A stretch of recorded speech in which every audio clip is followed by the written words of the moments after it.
नागपुरातल्या वाठोडा पोलीस ठाणे हद्दीत साईबाबा नगरात भाड्याच्या फ्लॅटमध्ये सुरू असलेल्या देह व्यवसायाच्या अड्ड्यावर पोलिसांनी धाड टाकली। या कारवाईत एका महिला दलालाला अटक करण्यात आली। तिच्या ताब्यातून 2 पीडित युवतींची सुटकाही करण्यात आली। वाठोडा पोलीस ठाणे हद्दीतल्या साईबाबा नगरातील मुरली माधव अपार्टमेंटच्या 3ऱ्या मजल्यावरील एका फ्लॅटमध्ये एक जोडपे वैश्य व्यवसाय चालवत आहे। या माहितीच्या आधारे पोलिसांनी प्रथम एका बोगस ग्राहकाच्या मदतीने माहितीची पडताळणी केली आणि माहितीची शहानिशा झाल्यानंतर त्या ठिकाणी छापा टाकला। या कारवाई दरम्यान नूतन कालसर्पे हिला अटक करण्यात आली आणि तिच्या ताब्यातून 2 पीडित युवतींची सुटका करण्यात आली।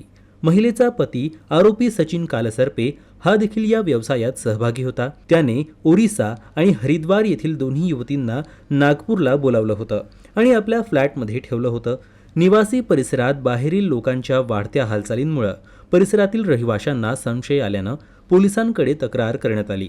नूतन कालसर्पे विरुद्ध यापूर्वीही एमडी तस्करी आणि वैश्य व्यवसायाचे गुन्हे दाखल असल्याचं सांगण्यात येत आहे। तथापि या कारवाईनंतर तिचा आरोपी पती सचिन फरार आहे आणि त्याचा शोध सुरू आहे।